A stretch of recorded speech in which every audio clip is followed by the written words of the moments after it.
Before we begin, the information provided is for general educational purposes only and is not intended as medical advice. It does not replace consultant with a qualified healthcare professional. If you have a medical concern, diagnosis, or treatment question, you should consult your physician or another licensed healthcare provider. What's up? What's up? Happy February, man. I can't believe we're already almost through it. Can you guys believe that? It's nuts. I was on a live earlier today with our volunteers, and I'm going to share with you guys some of what I shared with them. And that is, just because you don't see us out and around town or events going on or anything like that doesn't mean we don't have a ton going on. We have so much going on right now. So everybody get out your little, calendars, get ready to write some things down for your calendars, okay? Because this month, the next month, lots of stuff going on the next few months. First, I want to talk about our new broadcast that we're doing the first Tuesday of each month. However, next month, it's going to be the second Tuesday, I believe, if I'm remembering correctly. I got to have these dates up on I always look at Izzy because she's here. I got to check and see what the date is, but it will be a little bit of a different date in March. But Mighty and Metastatic is normally held the first Tuesday of each month. It is co-hosted by myself and the Goddess of Thunder, Kim Lusk, who is a metastatic warrior, and she is on the show with me each time. We talk about all kinds of things you could ever imagine related to metastatic breast cancer. And I've just been amazed at how little people understand about metastatic breast cancer or metastatic cancer in general. So this is a really great show to get you some general awareness about metastatic cancer, and then also just to learn what it's like going through metastatic breast cancer. It's super helpful for people who have stage 4 metastatic breast cancer, and also for caregivers and family members of people who are metastatic. So be sure you watch that, okay? The introduction show was in January. It's available on YouTube, Facebook, anywhere that saves the live streams that we do. We also have the podcast that will be available soon for Mighty and Metastatic. We had our first actual show in February earlier this month with Paige Nally, who is a metastatic warrior as well. So please go back and check those out. And then the next thing you need to be aware of is coming up on March the 5th. That's right. We're doing the combo one. I get judged. It's funny because she can't talk or you'll hear her, and we don't want you to hear Izzy, but she's judging me right now. Just know that. So next month, we're going to do a combo show. It's going to be the triple negative breast cancer broadcast that we do every year, and Mighty and Metastatic all in one show. So we're going to have some metastatic breast cancer warriors, as well as a bunch of triple negative breast cancer survivors. Kim Lusk is actually triple negative and metastatic, so it fits right in. She's going to co-host the show with me. It's going to be amazing. It starts at 6 p.m. on March the 5th, so please put that down in your calendar. Plan to join, especially tag all your people who are going through breast cancer right now or have family members going through breast cancer. Let them know to join the show tonight and to also join the show coming up on March the 5th, triple negative breast cancer broadcast and Mighty and Metastatic in one. Man, it's going to be amazing. We also have some other really cool things coming up. We are working on Nashville Drumathon coming up this summer. We should have information on that. I'm hoping within the next week to be able to announce the date and a location. Super pumped and excited to tell you guys about that. If the one that we're working on goes through, it's going to be really exciting news. Can't wait to tell you all about it. And of course, you guys know we have lots of friends in Nashville from the country music scene, so we're expecting to have lots of great celebrity guests out. So plan your road trip if you're in the Dallas or not in the Nashville area. If you're outside of Nashville, plan your road trip now. It'll be midsummer, sometime in July. We'll let you know the exact date, okay? All right. I think that's it for everything. You will notice that we also now do have a disclaimer at the top of the show. Just want to reiterate that. Be sure if you started the broadcast late, go back and watch that disclaimer so that you understand that we are not medical experts here, and this is not to be construed as medical advice. All right, our first actual guest up for the evening is going to be Wendy. So I'm going to spin a couple things here real quick. I think I'm going to show you guys. This is cool because I was just thinking about it. We're going to be doing some very fresh, hot off the press recordings with Dr. Joyce O'Shaughnessy about fact and fiction. So we're going to be doing that really soon. We have a huge list of things we want to talk to her about. And so we're going to be getting a lot of new clips here very soon from Dr. O for our fact and fiction segment. But I'm just going to spin one right now that has to do with alcohol risk. So check this out, and then we'll have Wendy, our first guest, on the other side. Well, let's talk about breast cancer risk and alcohol consumption. Now, here there are very strong data. The more drinks we have per day of any kind of alcohol, be it wine, beer, or other types of spirit liquors, the more we have per day, the higher our risk for breast cancer. So a safe approach is, on average, less than one a day. And I joke with the women and say, no, don't have them all at once either, but less than one a day is safe. So I always tell people 3 to 5 a week on average is safe. I don't think we should be having any more than 2 at a time, in an evening, for example, because it'll get the levels up. And alcohol is very, very toxic. It wounds our cells, and it also raises estrogen levels. So very clear relationship between breast cancer risk and alcohol. What if you could change a life for the cost of your daily coffee? By giving up just 1 coffee a month, you could provide hope and support to breast cancer survivors. Your $5 monthly donation helps fund treatment, research, trials, and mammograms. Sign up now at breastcancercanstickit.org.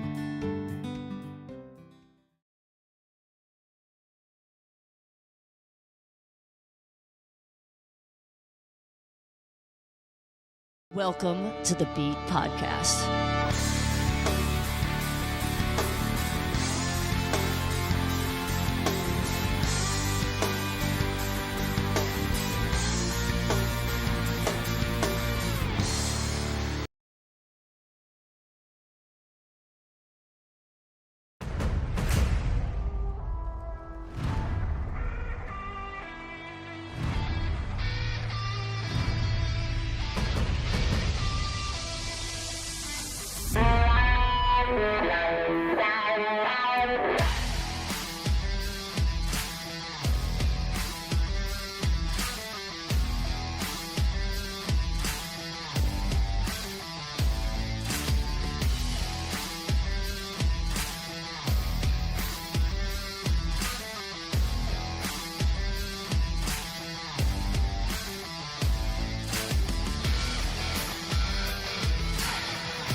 What's up, everybody? Welcome back, man. We got a few things done just now. Some Dr. O, some Beat and Repeat. Man, if you haven't signed up for Beat and Repeat yet, please do that. Follow those instructions. You can go to our website under Donate and sign up for a recurring monthly donation. It'd be awesome. All right, guys, we got our first guest of the night here this evening. We've got Wendy here. How are you doing tonight, Wendy? Great. Great. I'm excited to hearing. You almost got the new name of Wednesday just now. Ooh, nice.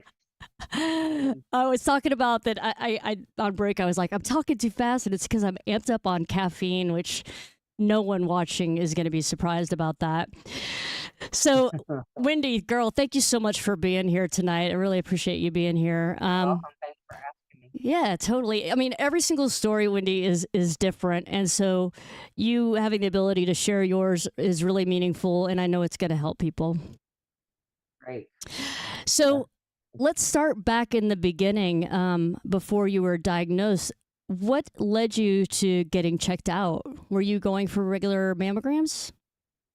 Well, I wasn't. That's the key. My mother said, Wendy, you're 46 years old and you haven't had a mammogram. You need to get in there immediately. So she booked our appointments together to go. And of course, I tried to cancel. Thank goodness I didn't. But that's how I was diagnosed. It's kind of a crazy story how it just kind of went boom, boom, boom, and here I am.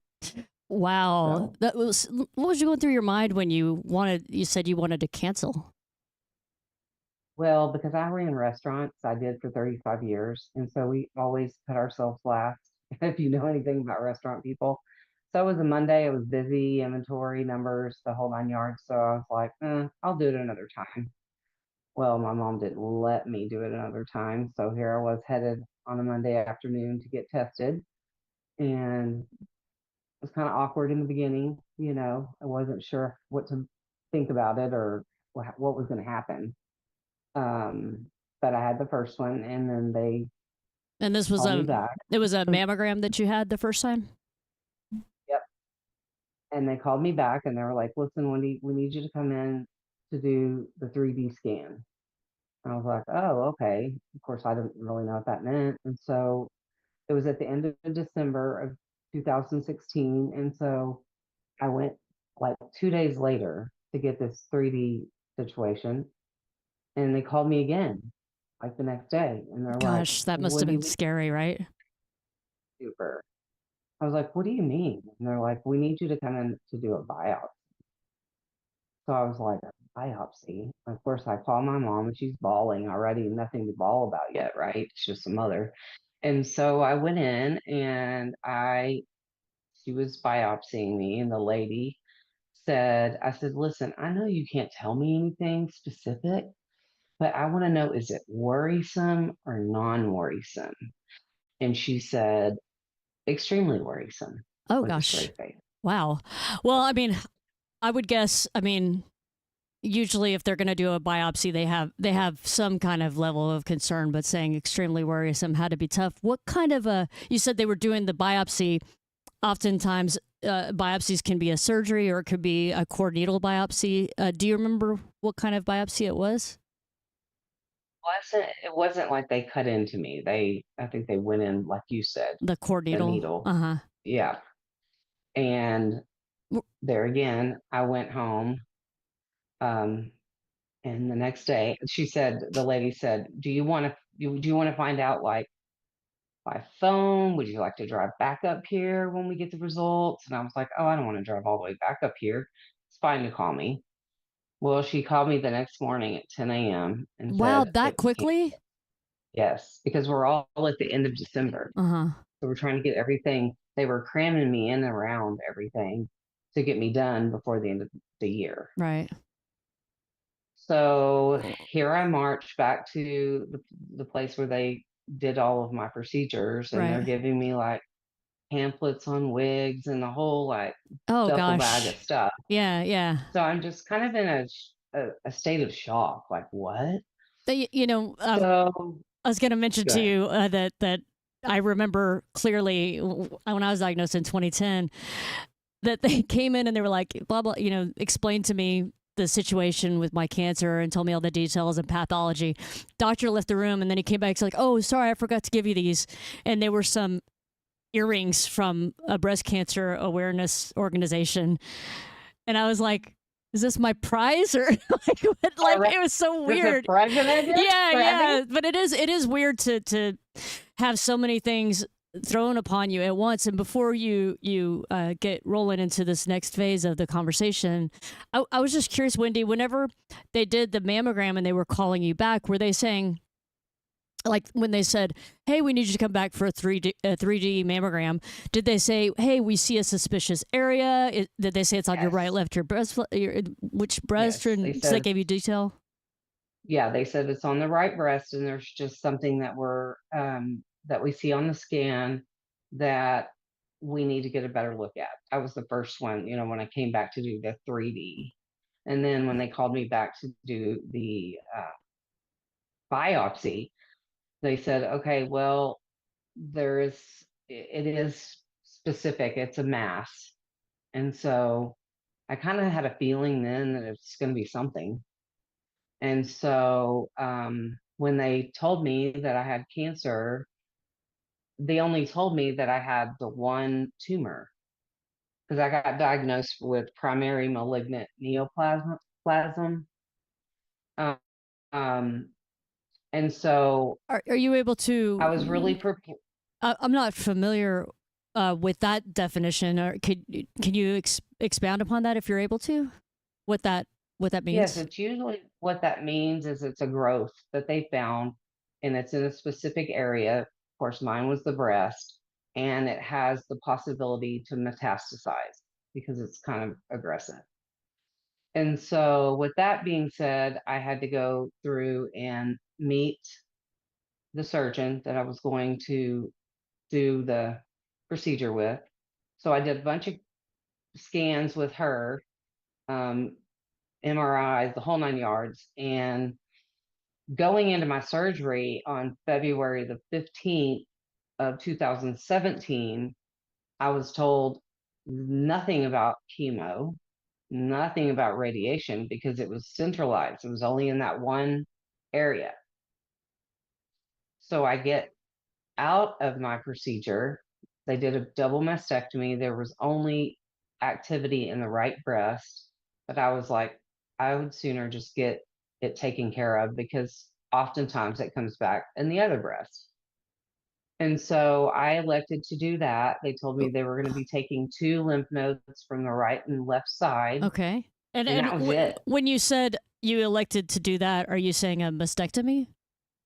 A double. Double mastectomy. So you Yeah, I did a decided double. based on what you knew, it seemed like it was aggressive in nature. You had the one, and you were afraid it would spread, and so your thought was double mastectomy, and then just go with that. And you said that they were going to take lymph nodes out of both sides. Yes. Okay, Just to test both I sides. see. Okay. And at this point, did you still just know it was just the one? Yes. Okay. Yes. All right. And so I remember waking up from surgery. It took a lot longer than anticipated. So everybody seemed a little nervous that was waiting for me to wake up. And the surgeon came in and talked to me when my mom was with me as well and said, unfortunately, she goes, I've been doing this for years. And she said, I don't know how to explain how we missed it, but 24 out of 29 lymph nodes in your right had to be removed and malignant. And But had one of they? them blew up in there. Whoa. So, I wonder where they thought at what point they were planning to catch it. Because did they do a PET scan prior to all this? Yeah, there was lots of scans, PET scans, and so forth. And like I said, it didn't like. That's what was so perplexing. And to this day, she took my scans to the big board of surgeons Uh-huh. to have everybody look at it because she didn't detect it, and it didn't Show show up. up It on any didn't. scan. No, Yeah, because none. basically, for those watching, the PET scan, essentially any cancer is just supposed to like light up. Like it's supposed to be really Right. obvious. And for it not to show 24 lymph nodes that had cancer in them is just astounding. What was the time frame between the PET scan and the surgery? Was it like weeks or a week or Well, days, or what did no, that it look was like? probably about 4 weeks Yeah. Okay. because Well, I had it in February. wow. So that's, you know, Yeah. that was the hard part because she said, going in, I wasn't going to have chemo or radiation. Wow. None. Yeah. They were going to get it, cut both of them off, Mm, just make sure there was no lymph node activity, and right. that was it. Go on about your day.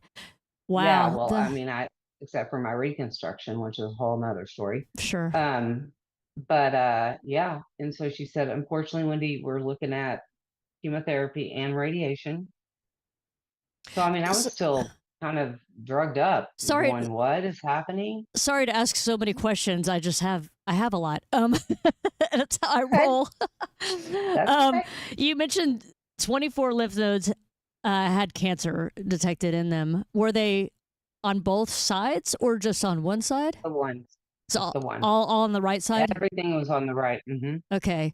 And you said it was 4 weeks between the PET scan and the surgery. So I guess, assumably, it seems like essentially what happened was between that scan and the 4 weeks, it just was allowed to go crazy. And you mentioned that they thought that it was a very aggressive form of breast cancer. Did they ever tell you at that point anything about the pathology in way of like, did you ever hear HER2 positive, ER positive, PR positive, or anything like that along the way, or inflammatory, or triple negative, or anything like that? None of that. It was a positive, negative, and they said it's in the right categories, so you're good there. It was estrogen based, um, and that was really it. Like there wasn't all this concern. So when I went back to the surgeon after everything was said and done, and it had been a few weeks or whatever for me to heal, that's when she apologized and she said, I don't know how I missed this. I really don't. And so, of course, with that, there was that talk of, okay, it's the highway to your body, your lymph nodes. So probably it possibly could have metastasized into other areas of your body. So at that So we point, had to play a waiting game th- to get into a PET scan to see if that had happened. right. So now they're like, okay, it was way worse than we thought. We need to do more scans now that the surgery is complete, and we recognize things are a little bit crazier than we thought. So now we need to get you in for a PET scan. So how long was it after your surgery that you were able to have that PET scan? I would say it took probably 6 weeks because it was like the waiting game that made me sick to my stomach. Just waiting, waiting, waiting, and insurance gets involved, and this person, and they need this referral of this, and what have you. It was about 6 weeks. God, I'm So just, here, my brain is this exploding over here. oh I mean, oh, because my mother's brain was exploding. yeah, I kept myself very cool uh huh, just because I knew that this situation was serious. right, And I knew that no matter what, I had to have the right mindset to go into something like this. right, So I focused. didn't cry. I didn't do anything. I just stayed very uber focused on the words that were being told to me and what needed to be done next. Yep, yep, And solid. so that's all you can do, right? And Yeah. so when I got the PET scan, there's another couple weeks that you wait for the results. I don't know what took so long for that, Well, but I was gonna say a second ago when you said 6 weeks, I was like, the worst part for me going through breast cancer was waiting. It was oh always the yeah, worst part because that's the point in which your brain gets to go crazy and you start thinking about yeah, because you think what's it's going everywhere on. and your Yeah. feet everywhere, Yeah, you're like, I just want it out of me. Like, how do I get it out of me? And I'm right? just, it's again astonishing is the only word I can think of with this situation because when just comparatively, I was diagnosed with triple negative breast cancer and it's considered aggressive. I was diagnosed on October 26th and I had a double mastectomy on November 10th. So less than it was like 2 weeks. Like 2 Right. weeks and so all my scans, I didn't have time for anything crazy to happen. I didn't even have a PET scan. I had a bunch of other types of scans and all my lymph nodes were clear for my surgery. So I essentially only had 3 weeks or 2 weeks of knowing I had cancer in my body. So to go through that time, I mean, I still did have to wait for some other results from the more detailed biopsies that they did of the lymph nodes. It took like another week or two, but those times in waiting for results from scans or anything, or waiting to get a scan or whatever, that's just a total. Oh man, it just It is. blows your It mind, is. right? And so we all go in for the PET. It was my dad and my mom and me. and we all go in at the time, and we prayed. We're big Jesus people, so we prayed and prayed and prayed and prayed. And my oncologist is also a Christian, and he prayed and prayed and prayed and prayed, I love that. and isn't that sweet? Yeah. He's one of the very best I've ever can imagine. Just really incredible. Perfect for So you. he started out and said, all I can say is, by the grace of God, it has not spread. Woohoo! That's So what we all we're all screamed, sitting. Everybody who's watching right now, we're all on the edge of our seat. We're like, what's going to happen next? right? Yeah. Yes. Totally. And so I was so excited, but Sure. then I knew that like in 2 more weeks I had to start chemo, because I did chemo once a week for a year. Ouch. Yeah. And then I did Gosh, a whole radiation. year? Wow. Yeah. Do you remember Then I did what kind of chemo you had by chance? the Red Devil. Yeah. Did you have something after that, or was that it? It starts with a T. Taxol? Yes. Yeah. Yeah. Yes. So those were the two. And then I had 37 rounds of radiation. I had to Oh go my every single gosh. day. That's Got crazy. stars to prove it. Yeah. People don't. And so, If sorry to slow you down to the details, but it's totally cool to for people to learn what that's like. So, yes. explain to folks what going to your radiation treatment was like, and what it caused, what side effects you had from that. Going to radiation, I had to go every day, 5 days a week. In the morning, you would check yourself in. And after a couple of rounds, my skin burned. So they just kept radiating over the same area. So it's just raw skin getting radiated each and every day. It's like a really bad sunburn, right? And you got to get like special like creams for it and everything. Yeah. Yes. Mm-hmm. Yes. Yeah. And it literally took every ounce of everything. Some people say chemo's worse than radiation. For me, I mean, I was sick during chemo too, but radiation literally zapped I thought that I was melting in the couch when I would get home. Just Oh exhausted. gosh. Yeah. And know that the next day you had to keep doing it over and over and over again. And so there again, I just pulled my big girl pants on and said, this is what we have to do, right? My reconstruction surgery was a little different. They did the deep flap. So they didn't do that. Sorry. I was going to explain it.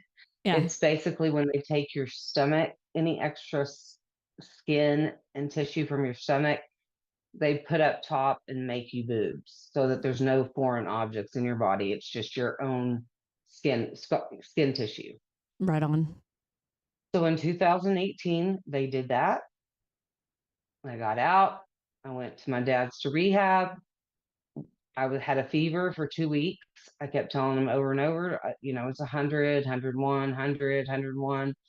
I went back to the reconstruction surgeon, the plastic surgeon.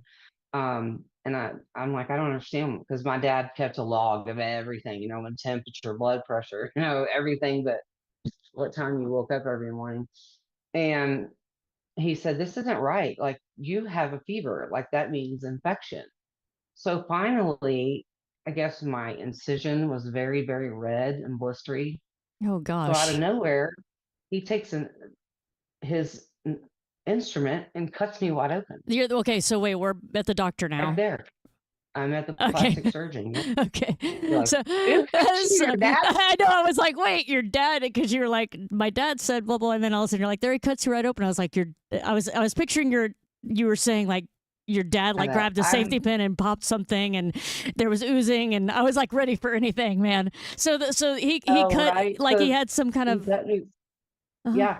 And he said, and I could you feel it? Passed out because I could not feel it. But you saw it because everything was numb there. Right. Mm-hmm. But it was the sound. Oh gosh, that's like it being at the dentist. I mean, except worse. It was like that splattering sound, and I literally almost fainted. And they're like, Wendy, you've been through You know, because my mom and I were the biggest hoot at every appointment. Because I'm like, Mom, you got to get into this. Let's have some fun. It's not going anywhere just yet. Do this, you Oh know. my gosh, dude. And I have to. so she went every appointment, you know. That's And awesome. I want to. so then he's like, go to the hospital Right. immediately. And that's when they had to do a debridement or bereavement or whatever, clean it all out. So from Ugh. there, I had a wound vac for 6 months. You had a what? Wound vac. Oh my gosh. Because there was an incision from bone to bone. Yeah, I don't want to keep interrupting you, but I have to get people up to speed who have just joined because this is too crazy. Let me give some shout outs real quick, Wendy. Charmaine and Danielle Wander here. What's up? What's up? Thank you guys for watching so much. Jody's here. Jodie Foster is here. Wow, famous people are watching. Linda Ramirez is here. Donna King says, as a drummer, I had to change my entire approach to drumming due to the poor neuropathy in my feet and fingertips. Wendy, have you had to adapt to keep drumming? Full-blown neuropathy in my feet and my hands. Yep. And Wanda is here too. Kim Lusk is watching. Hi, Wanda and Kim Lusk are also fellow breast cancer warriors in the house. Well, there's a lot in the house right now. Donna's one of them as well. But to recap, for anybody who's just joined, I'm going to give the highlights, okay, Wendy? Correct me anywhere I'm wrong. Diagnosed in 2017, right? At the end. The end of 2017. 2016. Had a double mastectomy. And then during that double mastectomy, they thought she had just had one tumor. They had done PET scans. They didn't show anything anywhere else. But when they did the surgery, they checked her lymph nodes and found 24 lymph nodes with cancer. And so her entire plan for therapy changed at that moment. She had 1 year of chemotherapy, which included the Red Devil and Taxol, and 37 radiation treatments once a day, 5 days a week for 6 weeks, I guess that would be, right? Something like that. 7 weeks. Bad math. And now here we are, and you're getting the D-flap, which is reconstructed breasts from your own body tissue. And you developed an infection. And now where you guys are picking up from is where the surgeon just cut into it. Terrible sound. I'm expecting all kinds of colorful things that came out. And then they had to do a deep cleaning of that wound, right? Yeah. Which, I can't imagine. Unfortunately, I had to stay there for a long time because with that, the infection was staph and MRSA. So, good Lord, another fun time. It oh was my like gosh. wham, well, Wendy, it's funny because a lot of people I talk to, there's always this like sidetrack that takes off during their journey through breast cancer. Mine was my port, when they put my port in, it punctured my lung, so my lung collapsed. So I was in the hospital for a while with that, and it was the worst part of everything I went through. But there's all kinds of crazy stories. Lori Peters, who's on our board of directors, she had a single mastectomy and she was going to have reconstruction, but she had a horrible wound like what you're describing and had to do hyperbolic treatment of some kind. And it was just crazy, all the stuff she went through. And she was just like, you know what, forget it. Not going to do the reconstruction. It's just like so many little side journeys that happen. So you finally made it out of this alive, clearly, because you're here with us right now. So yeah. Oh, go ahead. Oh no, I was just gonna say. So, how long were you in the hospital for with that wound? I was in the hospital for about 2 weeks, but I had the wound vac for about 5 months. Yeah, describe the wound vac. Not everybody knows what that is either. It's beautiful. Is basically your stomach. I could put my hand up to here through the incision. That's how deep it was. So they have to pack that and have this suction that sounds awful that never stops. And so I had a nurse that had to come in and help me. The days that she wasn't there, I had to pack myself and wrap myself, which was I And I can't mean, believe I did it. you know, Some of the things I did, I'm like, how did I do all this? well, like I think we skipped past the drains because I'm sure you had drains at one point or another after your double mastectomy, and so that's something that you expect to have to deal with to kind of care for yourself after a double mastectomy. Basically, there's fluids that need to drain out, so they have drains on either side that they pump each day until it's basically there's no more fluids coming out, and then they remove the drains, and so we kind of have to do that. But this whole wound, you said it was a wound vacuum, is that right? Yeah, so That's wound back. wound vac. That is next level stuff that you're talking about right now. It was awful. And Yeah. then I had blisters all over my legs from the MRSA that was coming out in my little hair follicles. It Oh was my just, it gosh. was faster.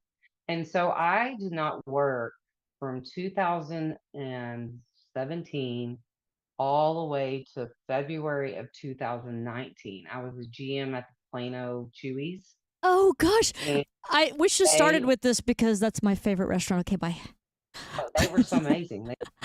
They literally had my store babysat for the entire time I was out. Paid me. I mean that if you ever want to know about Chewy's, I'm gonna tell you they are the most amazing, supportive, wonderful That's people in the so great world. to hear because I do love Sadly, them. that people don't really. I think what I want to say is the most that I know that people would want to hear is that they do not tell you what your life is going to be like when it's all over with. When everything's done and they say, "Here you go. Here's your pencil. When Here's your your." breast cancer treatments are over, right? Nobody gives you a guidebook or any instructions. You're just kind of They don't tell you that. you're really just kind of thrown out there, and then you kind of figure stuff out, and you have to check in. Hey, is it normal that my fingernails are falling off? Hey, is it normal that my pee's purple or Right, something? I don't even know the crazy stuff that can happen, right? And you have to right. kind of check back. I do think there's a certain amount of comfort that the medical community gets into because they've said the same things for so long. It's almost like they don't remember who they told what. And, I do think it's important to kind of have a plan for post breast cancer because it's not only hard physically, but it's hard emotionally because you've put your entire life on hold to survive essentially, right? And then now it's like, okay, you're done, just come check in every 3 months, and you're like, oh crap, now what do I do? It's like a rebirthing. I always refer to it as kind of being born again. It's like you're starting over. You have new perspective of everything, and your goals Right. change. And how did it change you? I know we're nearing time right now. I got about 4 more Yeah, minutes it's with you. nearing time, and I will say, yeah, I will say nearing time. And my whole life changed. My brain was different.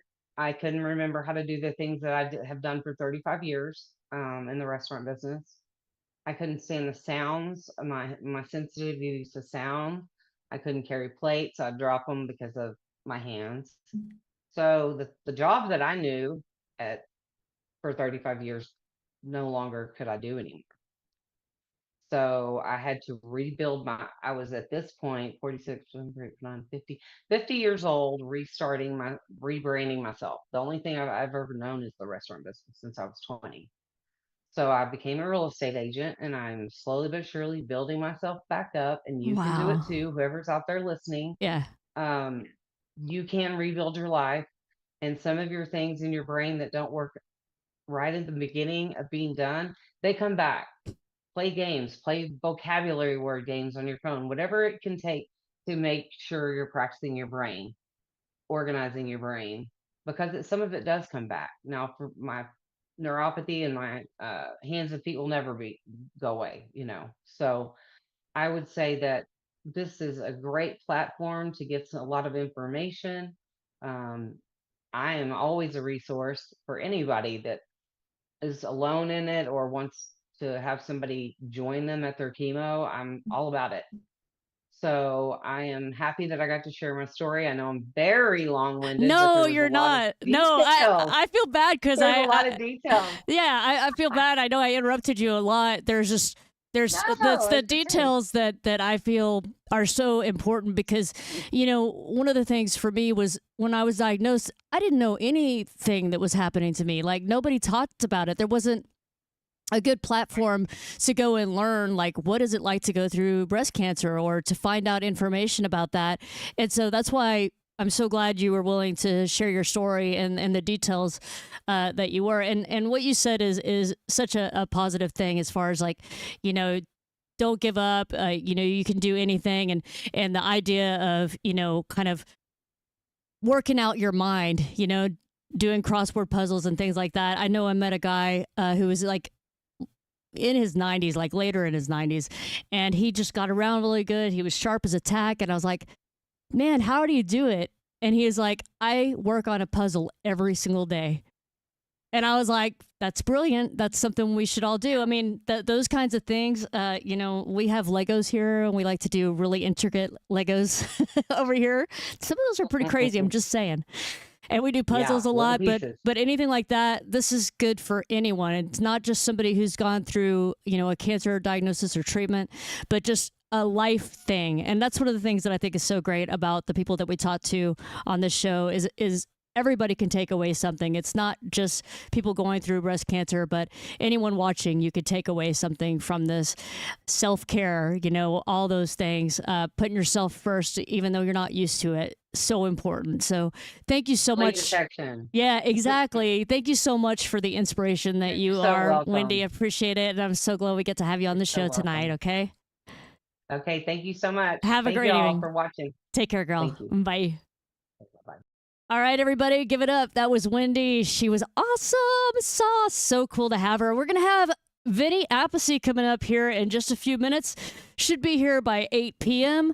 Gonna have him on. You guys know him from Dio, Black Sabbath, and from Last in Line. They did a really great benefit concert. First, God, it was like, I think that was in 2017. Maybe that's why I was so hung up on 2017 earlier. But it was a long time ago. Been supporting Breast Cancer Kids Ticket for many years, so we're super excited to have him on. I want you guys to watch this one more time. It's a reminder to you, please do this. It's so important for us to get monthly donations. Check it out, sign up. It could be $5 a month, $10 a month. It doesn't matter. Please be a part of this movement by sponsoring and donating today. All right. What if you could change a life for the cost of your daily coffee? By giving up just one coffee a month, you could provide hope and support to breast cancer survivors. Your $5 monthly donation helps fund treatment, research, trials, and mammograms. Sign up now at breastcancercansticket.org.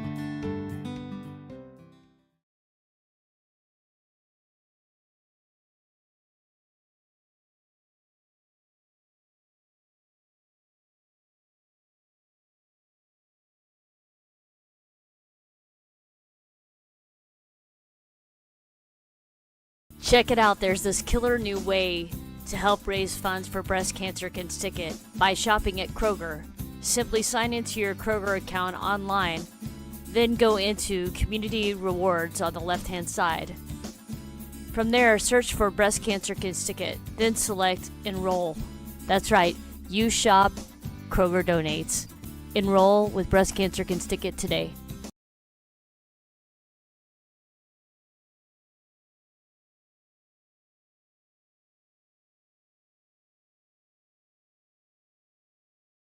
Yo, we got about 15 more minutes before Vinny's going to be joining the show. So I thought we would play some old school Bullet. It's kind of cool because I was talking to Shannon just the other day about this band.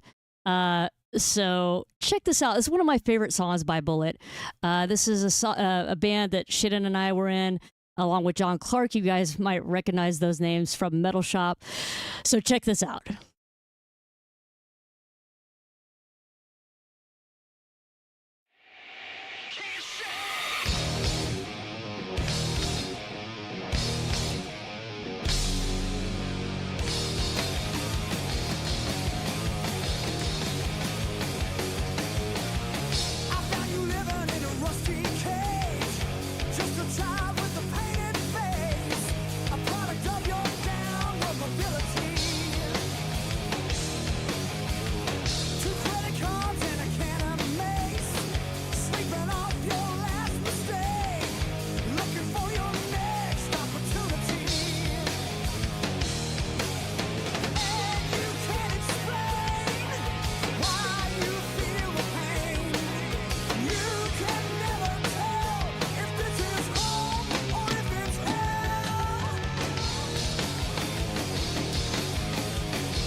Hi, I'm April Samuels and I drum.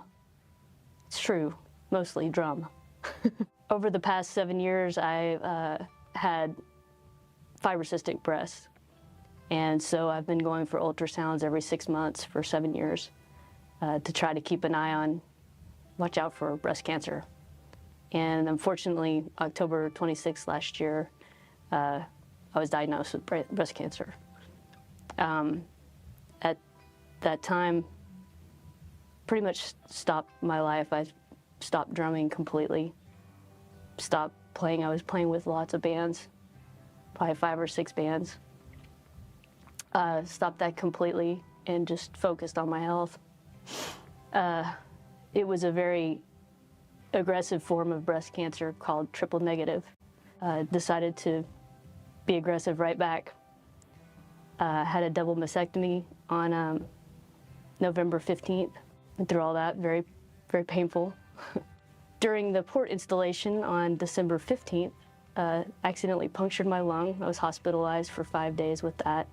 And on December 28th, started chemotherapy, which causes lots of side effects. One being my eyes water a lot, so while a lot of this hasn't been fun, I'm not crying right now. But another thing is, got to lose my hair with that, so I kind of look like this now. It's really put my life into perspective. You know, you get to stop and listen a lot more. I had been drumming so much and paying attention to that primarily, where life was really just going by really fast. And so when I put everything on stop, I really was able to listen and figure out a lot of things, and my life has really been put into perspective. I felt an enormous urge to do something, you know. So the idea was to come up with a t-shirt design that would be fun and different. And since I'm a drummer, I came up with the idea of breast cancer can stick it, and sent off to a friend of mine and had her come up with the design. Literally within, I believe, 10 days of being diagnosed, I decided that I wanted to be the biggest advocate that I could in the fight against breast cancer. And I came up with the slogan, breast cancer can stick it, combining my passion for drumming and my passion for fighting breast cancer, and came up with that slogan. And I had my friend draw up a little logo and everything and started selling t-shirts and raising funds in the fight against breast cancer. And then this year we're doing a big thing called a drumathon, and it's going to be our annual walk, if you will. But it will be geared towards drummers, but anyone can participate in it. And we're hoping to raise between $50,000 and $75,000 from that one event. So, I mean, it's just growing bigger and bigger, and we're making a bigger dent in breast cancer each day, really.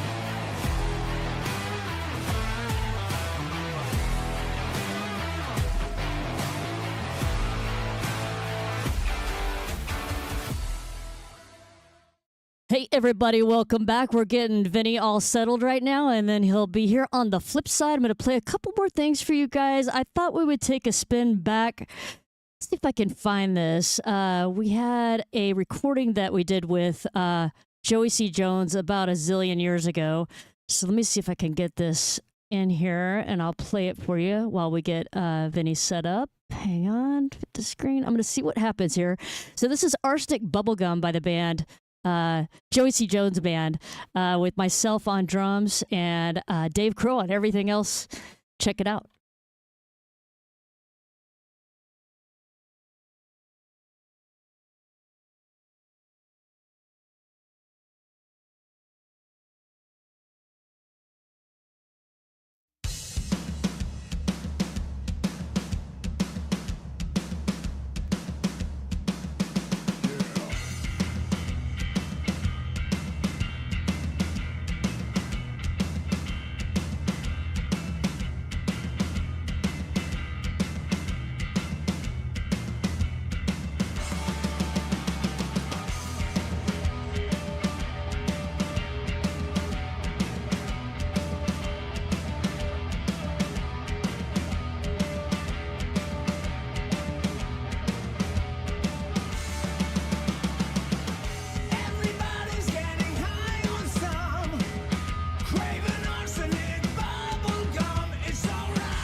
Hello, everybody. Welcome back. I hope you enjoyed that, man. Joycey Jones, man. We miss that guy so much. I hope you enjoyed that video. Super excited to have our next guest of the evening on, Mr. Vinny Appice. How you doing, Vinny? Oh, God dang it. man, we're on already? I know it's late for you or something, right? No, it's early. Is it 6 It's there? 6 on the button. I got you. Yeah. West Coast. I'm jealous, man. I was out there earlier. You didn't think I was going to get on, did you? We worry about you a little bit, yes. Oh, my God. The Zoom drives me crazy sometimes. Sometimes it works, usually works great, and then sometimes there's problems. That's okay, man. No big deal. But we're on. Glad that you're here and that we're in your man cave, too, which is super cool. There's my man cave. There's my office over there. Let's see. We're going to have a bunch of gear nerds on here, Vinny, so you got to tell everybody about the sawtooth drums that you're playing now. Then I got all my snares and snare drums in the other room and drums up there. Everywhere you look, there's drums. There's a stick bag they made for me in Europe that was really nice. Okay, so the gear is sawtooth. You want me to do it now? Yeah, absolutely. It's Sawtooth Drums, which is run by Joe Fuco. He's a good friend of mine, and I've been with him for about 10 years, and they're very proactive in promoting the drums. And I was doing a live broadcast every Tuesday at 4 o'clock on Facebook, and we did 200 episodes. And then finally I ran out of stuff to talk about. Wow, 200 episodes. How often were you running those? Is it like weekly or how often? It was a weekly thing. It was supposed to be during COVID when everything was shut down. We were going to do, he wanted to do maybe 6, 8 shows, 6, 8 weeks. And then it started coming together pretty well. And, we'll keep going. And then we wound up, I think about the end of last year, we said, all right, we're on number 200, so I think that's about it, That's all the gas we have. So, yeah, because in the beginning I go, what are we going to talk about this week? Oh, maybe single bass drum, I'm single bass drum, so do foot exercises. That's cool. Then the next week I'd figure something out, but after 200 episodes, you can't just pinpoint what you're going to talk about. So I would just go on and play and come across something and, oh, that's good. Let me show you what that is. This is a good way to use this thing. And that's the way I did half of the shows. So it's spontaneous. I kind of like that. Tonight when you thought I wasn't coming on. I know, it's totally spontaneous. I'm like, I'm ready for anything, man. He might be here, he might not. We just don't know. Audience, let me tell you, April put the jinx on this because I do Zoom interviews all the time. I do rock and roll fantasy camp, conference calls on this, band calls, everything. Never had a problem. Today, she says, come on 20 minutes early. I went, oh, come on, 20 minutes early to test the gear. You're welcome. You're welcome. And sure enough, there was a problem. I'm there for you, man. Well, Vinny, I wanted to have you on because, well, for one thing, I know every time I see you, I make a point to thank you because you did the first ever drumathon, which was now 11 years ago, 2015. And then you came out, I know. And you came out again in 2017. And then you just always sign stuff for us and give us stuff for auctions and you just have supported us for so long. I mean, I just want to start by first saying thank you so much for everything that you've done, man. Really, really appreciate it. But I remember the first one. I don't remember the second one. Yeah, the first one was at an outdoor mall kind of thing. Yeah. And it was, I mean, in retrospect, it feels like it was thrown together, even though we did the best we could with what we didn't know. But the first one was like that outdoor mall, and I'm thinking, I'm never going to do this again. Shut up. You came back. And then I wind up doing it again. You loved it. Come on. You did. You loved it. I said, I'm never going to do this again. I'm going to wait till I can go on Zoom and almost connect and not connect and mute me and unmute me. Do you remember my dad was your chauffeur for you and Carmine? Right. And we have a motorhome or something? Yeah, there was an RV that you had outside at the actual event. Yeah, just to hang out in. We had you a room but the room, I remember this distinctly. They gave you a handicap room, and you were like, no, I don't want that. And so we got you moved into another room. So we got you set up with a room that you like. So we got you hooked up. I remember that. Like, we hooked you up good. I like the room that has food in it. Exactly. There was no chocolates under the pillows. That was the main problem, I think. Okay. I like that. But, one of the things I like to talk about with people when I have them on the show is because a lot of people don't ever ask, like, what was the thing that first got you into drums? Did it have to do with Carmine at all, or how did it all start? Well, what do you think? I mean, my older brother, he's 11 years older than I am. And when I was a kid, Carmine was playing the drums in the house, and then he had a band. They'd come over and rehearse in the house, and I'd sit there as like an 8-year-old kid, 9-year-old kid, and watch them and go, wow, this is amazing. I got what entertainment, for an 8-year-old kid.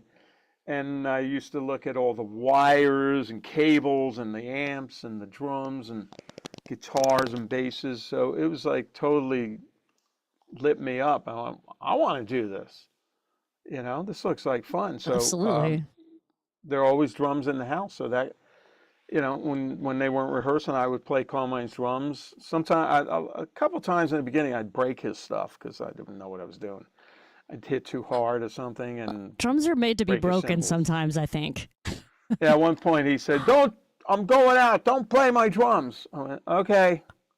And then he left. I waited 5 minutes, for him to go down the block. This is in Brooklyn, New York. Then I started playing, and he came running back.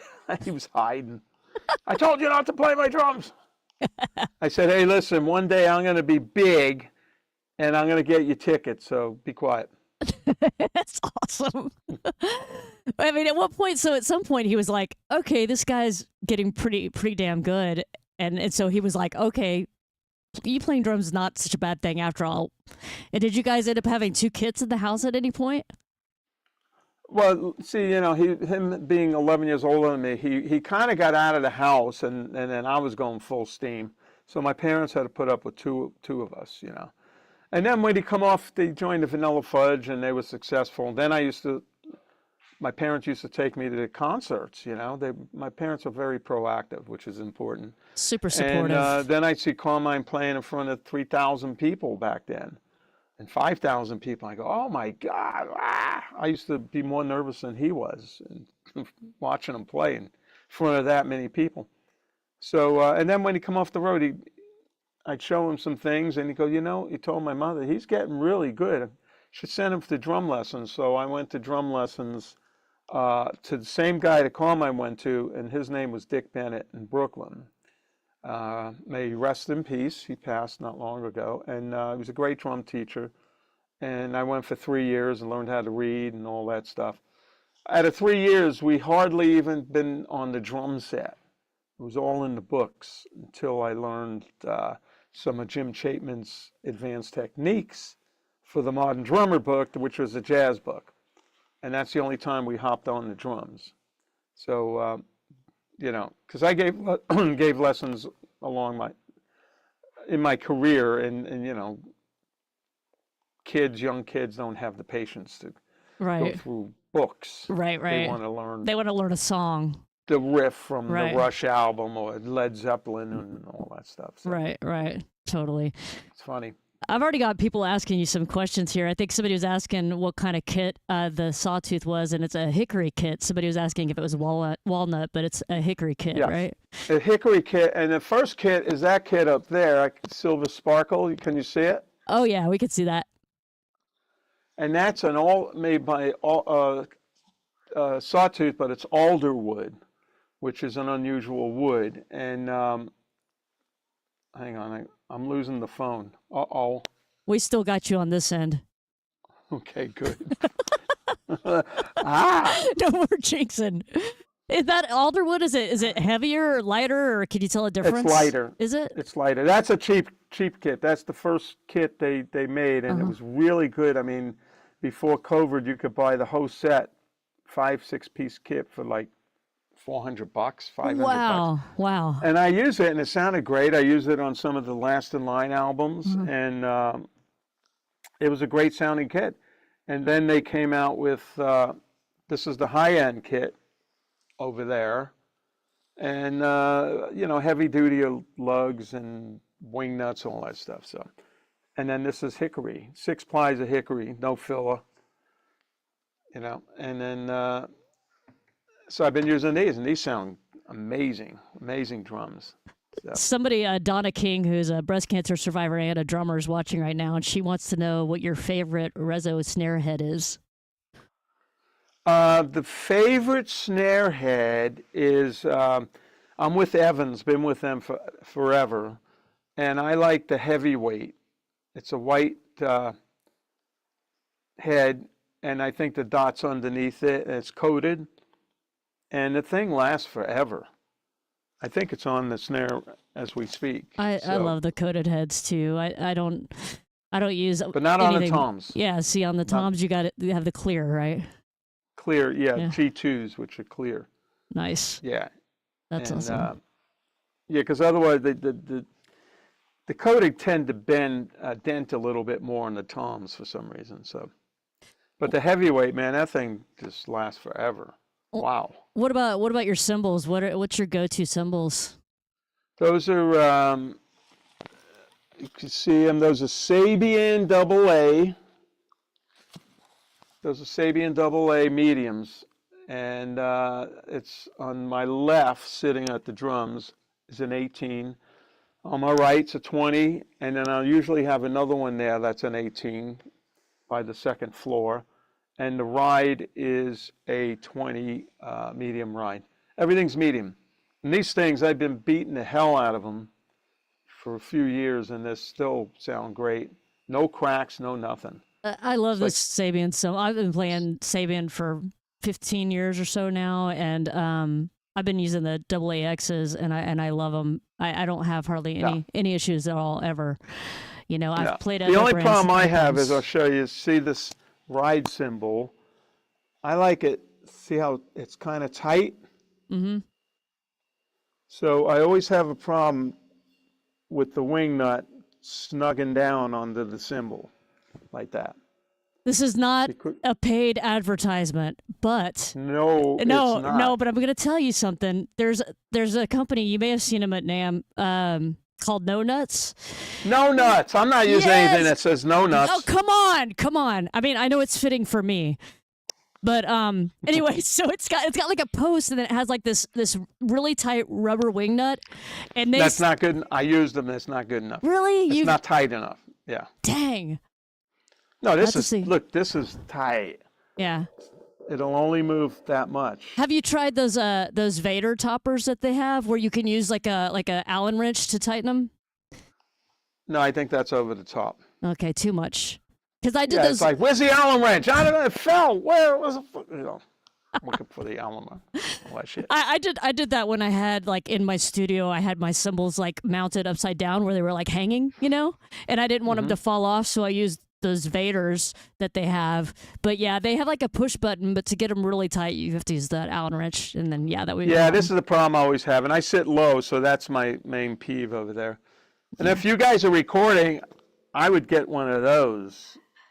You see that? Talk about it. What is it? That's a sub mic. This one's only 6-inch, and we're talking about the microphone. Yes, the microphone. Right. Don't get any other thoughts about that. That's right. That's a 6-inch. They come in 8-inch too. And this is just the speaker really in there. And that picks up all the low end of the bass drum. And then I have a mic inside, and then I have another Samsung mic out here. What's the mic? Some live stuff. What's the mic that you have inside? That's a flat mic, a Shure 91, is it? Yeah, that's one of those. Too. Yeah. Okay. Awesome. Yeah. So you have 3 mics on that. And what is the brand and model of the sub? You know what? I don't know. There's the name's on there, but it's not very prominent. So I have to. I don't want to take it off the stand. So. No, that's cool. But I'll tell you, because I used to take a speaker out of like these monitors here, M Audio. Mm-hmm. I had a bigger set of these, and I took the speaker out, and then I just wired a Canon plug to it, and it becomes a microphone if you wire it correctly. If you don't wire it correctly, That's where I would mess it it up. becomes a real pain in the ass. Right. And I have that. Actually, that's up there on my shelf. And that one was a bigger speaker, but it really got a deep low end. But me being the one that wired it and soldered it, it used to crackle. So Gotcha. I thought, you know what? Let me go check. I know they make these, so let me go buy one of these. So I just went online now. I think Amazon, and they had them, and it's been working great. No crackles. That's excellent. I know Kickport has some stuff. They've got a mic as well.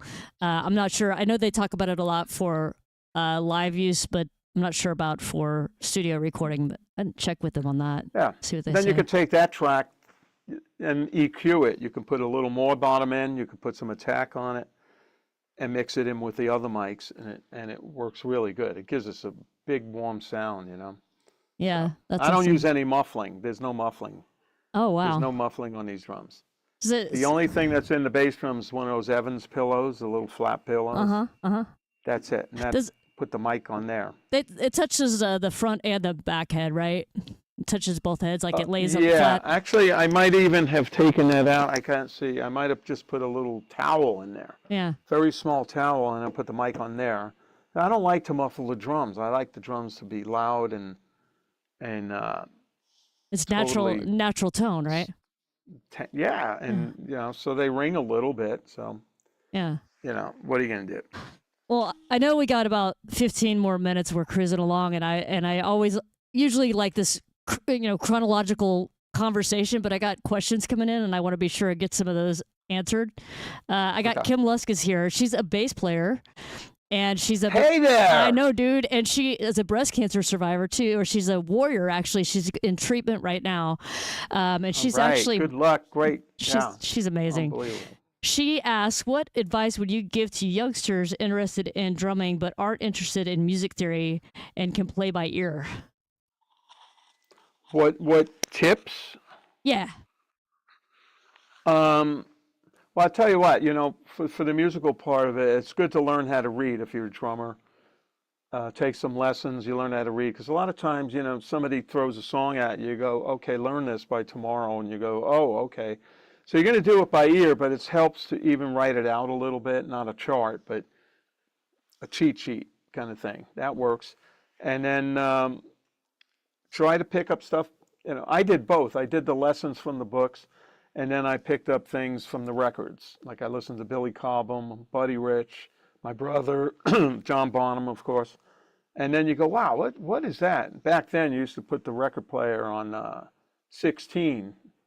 It was 16 and a half, and it would slow it down, right? Yeah. It sounded big. I love the sound of it, but I figure out what the lick was, and things like that. And then, just you got to train your ears too, to pick up. I could isolate the instruments in my head when I'm listening to something. So that's good. And then when you get in a band, the most important thing is to be a team player and be nice. Yep. Everybody says that I've talked to, man. It's important to be a good hang, be a good You gotta bro. be.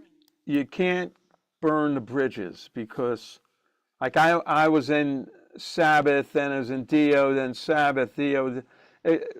I've been in the bands, both of those bands, luckily for 3 or 4 different times. And if I burned the bridge, I wouldn't have been asked back. Yeah, you'd be out of gig, man. Like Yeah. when they started Heaven and Hell, they go, well, Cozy Powell was the drummer, but then he couldn't play. He fell off a horse, and he screwed himself up. And then they go, what are we going to do? Let's call Vinny. So they called me. I came down England, flew to England, and we finished up the album we were doing. And had I burned a bridge and left with some bad vibes, they would have never called me. And this happened 2 or 3 times, and it's like, great, So you got to be nice. You got to be easy to work with. I've worked with some a-holes, I must say, and it's not fun, makes it hard. Yeah. So, No, it's better not to burn the bridges. You're talking about how it's important to learn how to write some drum music. And I was thinking about it because I know that like when you first got in Black Sabbath, you were given very little notice, right? It's they like call, 4 days, if I remember correctly. I'll tell you real quick. Yeah, Before yeah. Black Sabbath called me, I got a call from Sharon Osbourne, her office, and she got on the phone. She said, "We're putting a band together around Ozzy, and we want to fly you to England to go hang out with Ozzy." And I was maybe 20 years old, 21, 22, some early 20s. And I went, "Oh, okay, England." I didn't even know where England was because I haven't been out of the country back then, when I was that young. And then I called my brother Carmine. I said, "Hey, I got an offer from Ozzy Osbourne. They're putting a band together." This is before his solo career. So my brother told me, "He's pretty crazy." I said, "Is he nuts?" He goes, "Yeah, he's nuts." So I thought, "Oh, wow, man, that's scary." So I didn't do it. And then a month later, I get a call. I get a call from Black Sabbath's tour manager. This is in L.A., right? And they go, "Hey, we're in town. We're looking for a drummer. We got your number." I don't know where they both got my number from. It must have been on the Rainbow Bar and Grill on Sunset Boulevard in the bathroom on the wall or something. Because Right. they both called. I'm like, how did this happen? So I went down. They said, "Come down to meet Tony Iommi." I went down to the hotel that night, met Tony. We hit it off.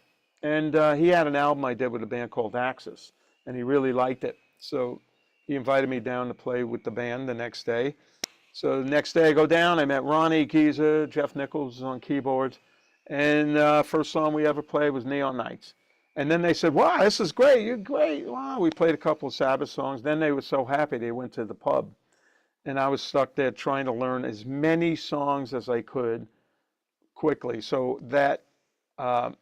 that's where the lessons came in handy, because I wrote out cheat sheets in a notebook in the sequence of the set list.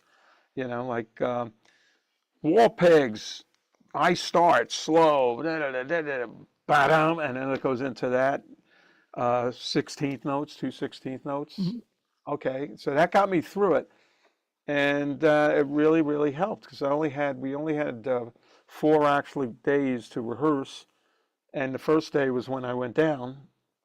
And the other 3 days, it was like crazy. They were so happy each day they went to the pub. And stayed back with Jeff, the keyboard player, and learned as many songs. He had a Walkman, had to listen to the Walkman. Then finally, when the last day, everybody was getting nervous. Tony and Geezer were nervous. They never played with another drummer at that point. And they're going, "Oh, we're going on stage with this young kid, and I don't think we rehearsed enough." So the first gig was Aloha Stadium. It was like 50,000 people there. Oh my gosh, man. And I used my book. It got me through up until it rained. Then the rain got on the book, and the book started bubbling and all that stuff. There was wind blowing, and kind of like what happened today with getting on with Zoom. Yeah, right. Good thing I didn't have to use Zoom to I learn those know. songs. Could you imagine? There was no Zoom. There was back no then. Zoom. Nope. So I had to learn it, and then it was cool, like the endings were long because we're looking at each other, okay, now, no, keep going. Okay, now, and just end it, because we weren't tight yet. And then as the gigs went on, we got tighter and tighter. Then we really played tight as a band. We had a great feel together, so.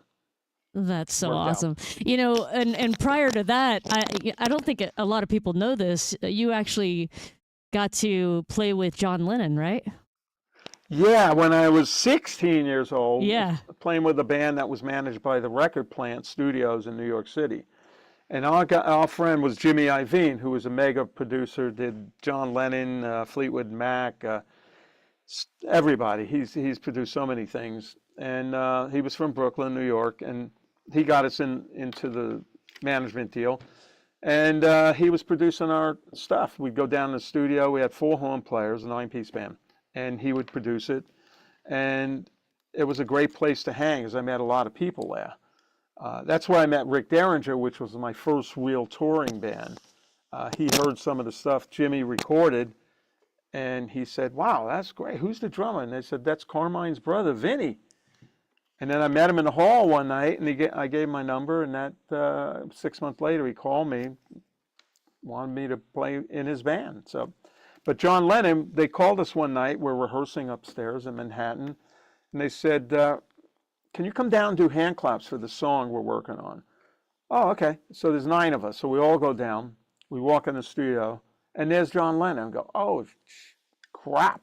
There's John Lennon. My God," we were freaking out. And Can't even we freaking imagine, man. And then we put the headphones on. Right.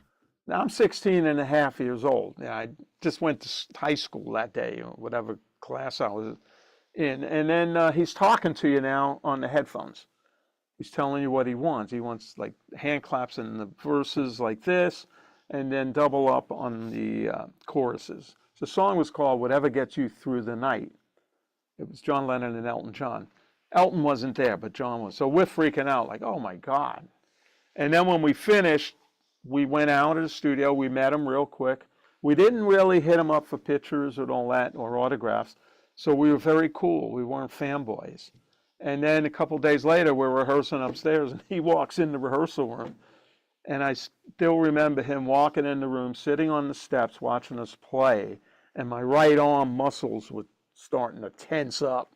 Oh my God, because man. Yeah. I'm playing in front of him. Oh my God. And then he used to come back. He used to come up all the time. And then he wound up asking us to do some videos with him. We did some videos that are on his DVD. And then he produced one of the singers from Record Plant. We did 8 songs with him as a producer. And then he asked us to do a live show. And the live show was taped at the New York Hilton in New York City. And it was a black tie affair. And we did some crazy stuff. He wanted us to wear, they made masks of our face and put it on the back of our head with no hair. Because the guy the show was about, Sir Lou Grade, was an entertainment billionaire that John thought he was two-faced. So we come out, 9 guys with 2 faces on, no hair, black jumpsuit, shiny, and John comes out with a red jumpsuit. And we did 3 songs. I actually played Imagine with him, Slipping and Sliding, and Stand By Me. And then I had to go to school the next day. That's so crazy, man. I can't even imagine. Like, So are you I'm telling like- your friends, or like, what happened? Yeah, matter of fact, I'm in the class the next day. I'm going, I can't believe it. This was like going from color world into black and white. And I'm drumming on the desk, you know. And teacher's trying to teach. She goes, hang on. Who's that drumming? And she points to me. She goes, Vincent, stop that drumming. And I stood up and I said, excuse me, teacher. Did anyone else in this classroom play with one of the Beatles last night? Oh, yeah. And I left. I walked out. No So way. I quit high school. And that was it for you. That was it for me. I'm thinking, yeah, come on, this is stupid. And my brother was successful, you know. So I'm gonna make sure something happens in my career, you know, and practice all that stuff. You know, Wow. do my thing. That's Luckily, crazy. it happened. You know, I Yeah. got to play with at Black Sabbath, which I wasn't really a fan of. I heard them and I thought they were very spooky and scary. And then I wind up playing with them, not realizing how legendary it was going to become. Like now, Black Sabbath is just totally Absolutely. one of the legendary grandfather band that started a lot of people off, you know. Yep, exactly. It is crazy to look back like And then that. Ozzy, and I play with Ozzy in the band too, because Bill Ward couldn't do the tour, and then they called again. They go, Sharon Osbourne's office, Vinny, you want to play with the boys? Sure. So I flew over to England and wound up playing with Sabbath with Ozzy, and I'm sitting there looking at the audience and looking in front of me, and there's Ozzy's back. And I'm thinking, this is pretty cool. There's Tony to my right, Geezer to my left, and there's Ozzy singing now. I mean, it was cool with Dio singing, but now this is like pretty big, you know, and that was the first time they played with another drummer. So Wow. So pretty good. So so the story is I've seen Dio's ass and I've seen Ronnie's ass. Yeah. I mean Ozzy's Ozzy's ass. Yeah.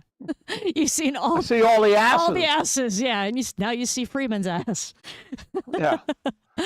Well, see- speaking of which, I was Go just ahead. gonna say, last in line, man. I didn't even mention this earlier. We're talking about things that you've done to help our organization and support Breast Cancer Could Stick It and this fight against breast cancer and everything. You guys came in town, I think it was in 2017, and did a show out in Fort Worth. Last in Line did a benefit with Buddy Blaze for Breast Cancer Could Stick It. Raised a lot of money, a lot of awareness. So cool. Just love what you guys are doing, and that you guys have keeping that legacy alive with Last in Line. And I just love Andrew Freeman's voice. I think he's so amazing and such a down-to-earth person. I just couldn't think of anything, obviously, other than the original that could be better. So good. How often are you guys playing nowadays? Well, we're kind of on a break because Viv had to deal with his cancer again. He did his treatments. When was that? Like over a year ago, and he was doing great. And then it snuck back in, and he had to deal with the the issues with that. And I think he's doing good now. Last time I spoke to him was about a month ago, and he was doing good. So we're starting to work on the fourth album. We got a deal on ear music, and so we haven't really seen each other in a little bit. So, and then he's busy with Def Leppard. Right.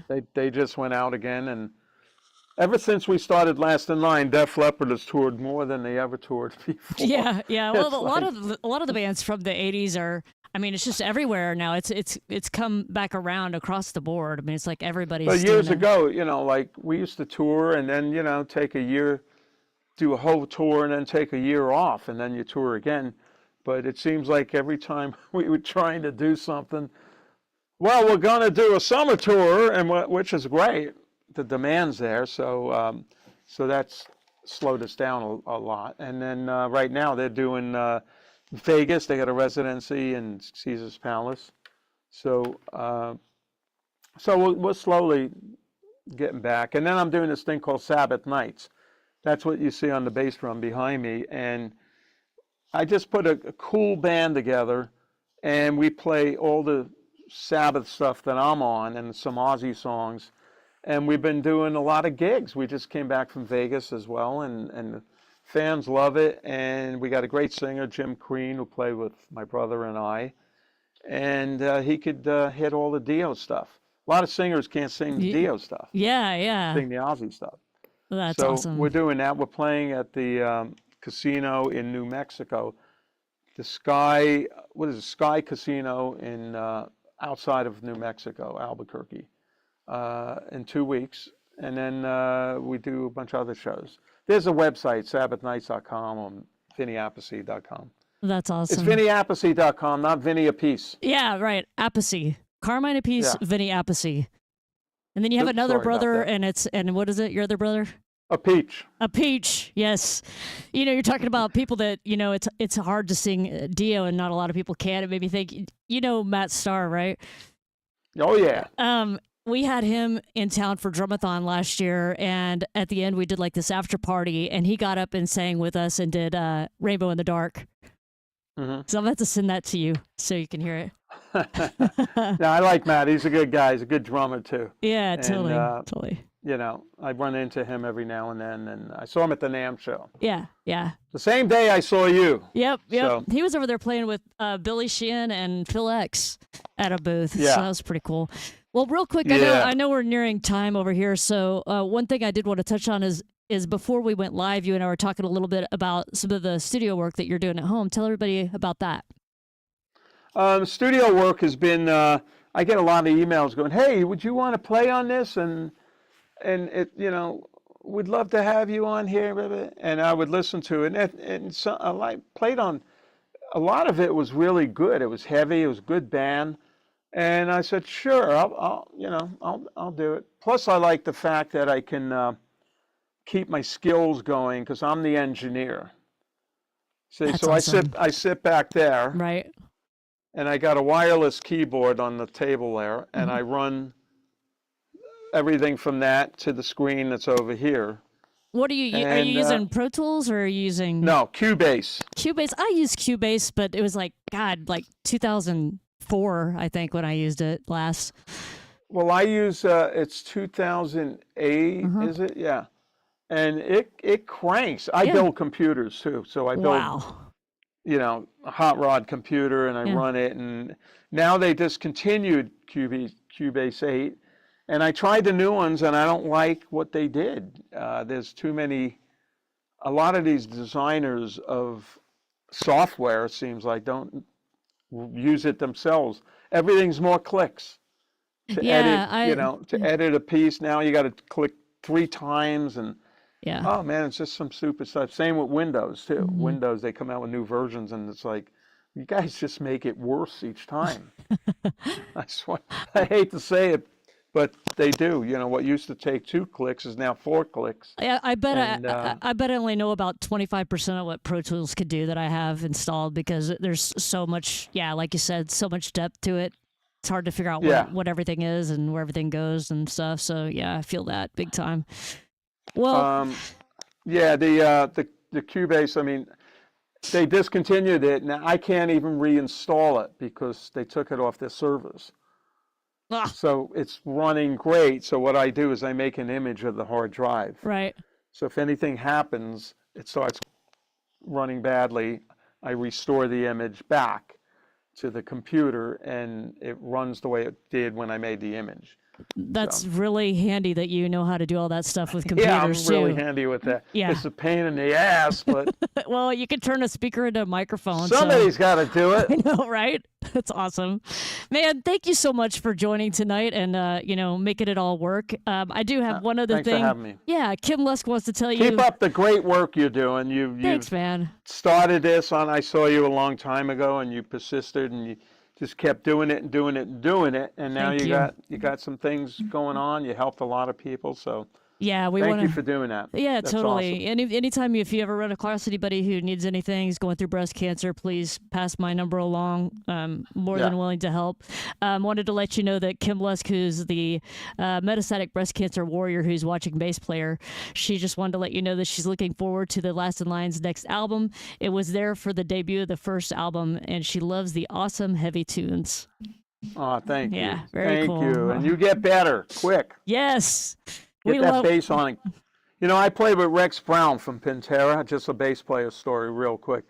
And we had a band called Kill Devil Hill. He's an awesome bass player. I love playing with Rex. He just cranks it. But he plays so loud, my drums would rattle. And yes. When we'd go to rehearse at a rehearsal place, he must have blown out 3 amp heads. And then we'd have to sneak out of there so we didn't have to pay for it. That's awesome. As he played so effing loud. That's funny, man. Rex, you got to turn down a little bit, man. My drum heads are vibrating. That's awesome, man. But what a sound. What a great sound. Way to bring up a hometown hero from our area, too. That's killer. Yeah, Rex. I came down there and stayed at his house, and we decided to do something together, and it was a great. Actually, that's a good album too. Yeah. We did 2 albums, Kill Devil Hill, and good bass playing on it. Check it out on Spotify or Pandora. Yeah, I'm sure. Drums are horrible. Torque. Man, thanks again, Vinny, for being here tonight, man. I appreciate it so much. Yeah. Okay, and if you ever want any Zoom tips, send me an email. You got it. I'll talk to you later, bud. All right, bye-bye. Bye. All right, everybody, give it up for Vinny, man, being on the show tonight. Super cool to have him. So grateful for everything that he's done for breast cancer. Could stick it over the years. If you joined late, man, be sure to watch the replay, catch Wendy's story. Super inspiring. Such a cool breast cancer survivor warrior, and her story is very impactful. Be sure to watch that. Also, guys, want to remind you, March the 5th is Triple Negative Breast Cancer broadcast, along with Mighty and Metastatic. So my super cool co-host Kim Lusk is going to be here with me, the Goddess of Thunder, as we talk to folks about triple negative breast cancer. We're also going to probably have somebody giving us the latest and greatest on research and trials as they relate to metastatic triple negative breast cancer. So please join us for that. All right, guys. With that, I'm going to send you all off. Please keep your ears and eyes open for Nashville Drumathon coming up this summer, 2026, and then later this fall, Drumathon in Dallas at Legacy Hall. So keep your eyes open for that, and you guys have a really great evening, and we will see you next time.